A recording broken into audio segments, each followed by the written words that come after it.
What is the best gaming headset? Well, someone else's best headset may not be your best headset. And it's a moving target with new models coming out all the time. I'm going to teach you how to read and understand the specifications and reviews to find out what features would best fit your tastes and your needs.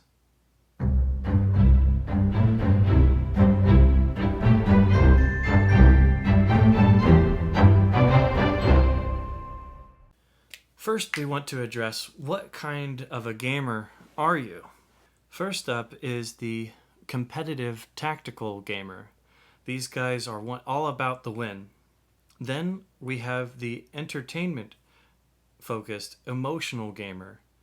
Lastly, we have the immersive escapist gamer who really just wants to be inside the game. Let's start with something that all gamers will want: comfort. To make a comfortable headphone, one of the first things I think about is the weight of the headphone. Usually, when I look for a headphone, you can get them as light as less than 300 grams. That really makes a significant difference on creating hot spots on your head and extra pressure zones.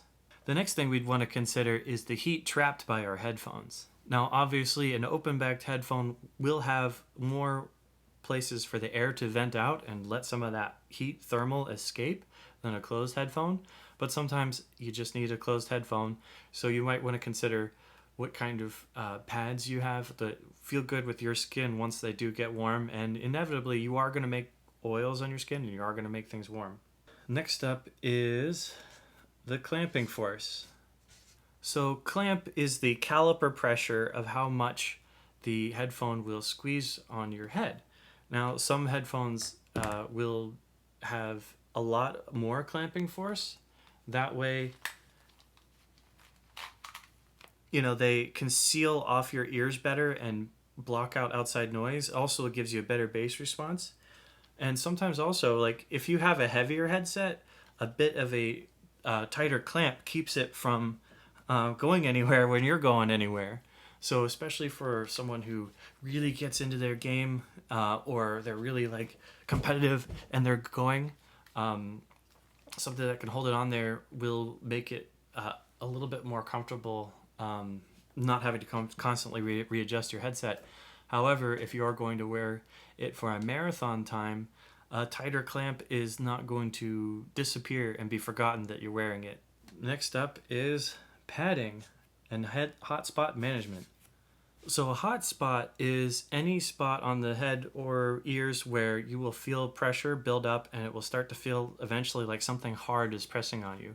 Now, the type of pads you use and the weight distribution of the headphone can actually help to mitigate issues with weight and clamping pressure. So a pad can be a really important final touch on the headphone. Which brings us a great segue into our sponsor for this video. Deconi Audio makes a range of pads and accessories for all different sorts of headphones. You can choose a different option for your comfort preferences based on whether you like a leather or engineered leather option or maybe a cloth velour option. Different fabric options can also offer a different passive tuning to your headphone. Either if you just want variety or you're going for a very specific signature, you could kind of get that. Deconi Audio has also come out with a budget line called ear pads, and they come in Jersey and Midnight. The Midnight is an engineered protein leather ear pad if you want a leather alternative. And the new Jersey material is the same kind of athletic material used in gym clothes and sports clothes, like a sports jersey, or in my case, these slick sports pants. And they do a very good job of letting heat escape and pass through them, and also don't get greasy as you wear them. Now the next question is, do you need a headset or a headphone? And there's pros to each option. So a headphone will usually have a higher quality sound than a headset. Now a music headphone comes with a certain pedigree of an older company that's really specialized in audio for a long time, rather than an electronics maker who has just added some off-the-shelf parts and a cool-looking design to their portfolio. With a headphone, you can use any external microphone you want, from an accessory boom microphone, a lapel microphone, a desktop standing on microphone like I'm using to record this video, or even the microphones built into the camera for your game console or webcam. In the right environment, those webcams and their stereo microphones can focus the range of what it's listening to on a 60-degree angle, just something in the center right in front of it, and block out some external background noise. However, if you're sitting on a couch and you have your Kinect camera right up on the TV, if you're really far back, you're going to hear all the echoes of the room. Your teammates are going to hear anyone cooking in the kitchen. So you really got to be careful with your application. It's best used a shorter range. Now I'm going to ruffle a couple feathers here a little bit, but I'm going to just say universally all true 5.1 or 7.1 surround headphones are bad. A true 7.1 surround set will have multiple drivers inside the ear cup instead of just one big universal driver. And yeah, if there's a driver in front of you a little bit, it'll sound a little bit in front of you. However, they kind of interfere with each other in sound quality. You're splitting up your dollar for sound quality value up between multiple drivers for each ear, so they're all kind of cheap, and it's just really hard to process them and do them. It's just so complicated, and they cause so much interference with each other that just universally there's not even a high-end one that's pretty good. They're all bad. Now I just want to quickly clarify something. Surround and soundstage are not the same thing. Surround is like the placement in a ring around you, like, hey, where's that sound coming from? Oh, this way? Oh, that way? Okay. But soundstage is more of the depth of how far away things can be from your ear. Some headphones with smaller soundstage can only seem to reach a short distance away from your head, whereas other ones can seem to stretch out much further or even to infinity, which is pretty cool. You usually will hear a little bit more soundstage on open-backed headphones because the sounds from the headphone are mixing in with the sounds of the room. And also, if the drivers are slightly angled to match the angle of your ear. So a flat-on one will usually pipe that sound directly into your ear canal, whereas an angled driver will make the sound bounce around your ear a little bit first, in the way that your brain understands as, okay, this has got a direction, this is changing how everything is syncing up. There is some soundstage here. Now, another thing that could be said about music headphones is that generally you're going to find more articulate reviewers. Now, what that means is a music reviewer usually has an ear and a lot of practice for telling what's going on in the lows, mids, and highs, bass, mids, and treble, and also just different aspects of the sound to go really into detail more than just sound is good, I like. A music reviewer is just gotta be focused so much on the music, they're gonna be so focused on the sound character. Now the exception to that is that some headphone manufacturers take that same headphone and add a headset microphone to it. Now the benefit of a headset is that not only do you have everything all in one piece, but your microphone is always a constant distance from your mouth. So if you're really close or really far away from your screen, it's not going to change the sound quality at all. Headsets also have a nice work from home benefit where you can use them for voice over IP calls and sound better than the microphone in your phone. And if you have to sneeze or you want to take a bite of a snack, a lot of times they have mute features that will cut off the sound so that they don't hear that. Now, another thing to consider is if a LAN party is in your future. So if you think that you've got noisy neighbors, or if you're going to a LAN party, or you're going to go to a competition, you may want a sealed back pair of headphones that can block out some of that outside noise.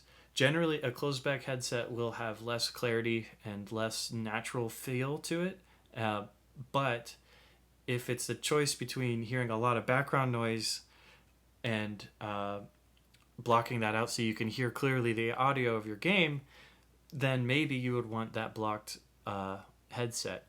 Another benefit of a closed headset is that your audio is not going to disturb someone who is next to you. However, as soon as you turn on that microphone and you start talking, you're going to be way louder than anything played through that headphone. Okay, let's go back to the headphone gamer types and how to match up a headphone review to that type. So let's focus first on the competitive gamer. To get focused, you want less special effects, like less bass. You also need really low distortion, a really tight sound. You also want very low masking, very low amount of notes bleeding over each other, a really good separation of sounds. You also need a good clarity of voices for either your teammates' callouts or the in game characters giving you information, and also footsteps. I also would contend that an intimate soundstage is actually better than a really deep, wide soundstage. And that's because you don't want something important to sound really far away and possibly missed. You need to hear everything really clearly. Next, let's look at some software features that can help the competitive gamer. I would say surround processing is a really huge advantage because you can tell when someone is in front of you or behind you without having to turn or move your character. Also, possibly look at volume compression. That means that the quiet sounds, like a reload or a footstep, will sound louder and closer to the volume of a gunshot or explosion, so that you don't have a huge change in volume, and so those quiet details don't get buried in the mix. Lastly, you might even want to use EQ to help reach the less bass amount, and maybe even certain frequencies like 100 hertz. If you just do a very concentrated EQ down at 100 hertz, that will take care of a lot of the bass bleed and masking. Now, a closed can may be appealing for blocking out neighbors and distractions, but I honestly, LAN tournaments and being up on stage, opportunities to get to do that are going to be rare. And usually, your headsets in that situation, those pros get their gear supplied to them. They don't really get a choice, and they are making do with the best they can. And you can actually be more competitive at home with an open headphone. You also may want to consider a tougher build quality because let's be honest, sometimes right before you stop playing for the night is the time where your headphone gets the most wear and tear. Now let's take a look at the entertainment focused gamer. You just gotta do whatever gets you grooving and shaking, baby. That means more bass, possibly consider reduced mids. That's that V-shaped sound I was talking about. This means that everything else is going to be a little bit louder when you set your volume off of vocals and people talking, and all your special effects will be a little bit louder and a little bit more exciting. You may also want to consider a wet sound that's a little bit more, instead of, there's a bit more decay and a little bit more flow between notes.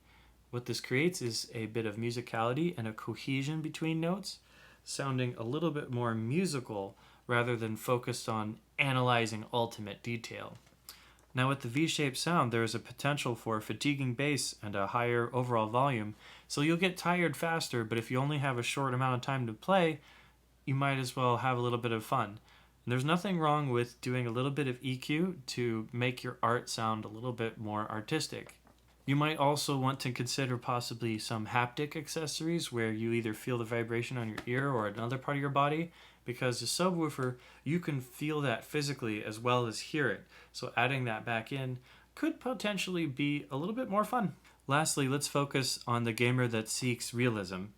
A review of a realistic sounding headphone will often mention either presence or transparency, the ability of the headphone to just disappear and not add any colorations of its own and just sound really natural. To do this, you want good extension into the super treble and the sub bass, but no overrepresentation of any particular frequency. You need that balance. Also, a wide soundstage, possibly the widest you can get so that you don't feel boxed into a room. Now, a good soundstage goes hand in hand with surround processing. When you're in real life, you can hear when something is happening in front of you and when something is happening behind you with just your two ears. So adding surround processing back into the mix can really help make it sound more natural and maybe even blend in with sounds that are happening in your room right now. You also would want to engage maximum dynamic range. Now, usually the best immersion comes while playing at home, so an open headset for quality is usually the go-to solution. However, a closed headphone can provide a benefit in noisy environments. You may also need to consider interaction with VR headsets and the ergonomics there. Some headphones don't have enough of a gap to go around a solid headband or just feel really heavy in addition to the headset. So a lightweight headset that kind of comes out and leaves a gap above your ear can really help those headsets fit. So when you go shopping for this gaming headphone or headset, really think if you're playing to compete, if you're trying to have a really exciting emotional experience, or if you're just trying to immerse yourself in these awesome virtual worlds. Really think about how that headphone will serve you in these situations. I'm Ev Shrug, and I'm still learning stuff every day, but if you want to come on this journey with me, subscribe and hit that notification bell.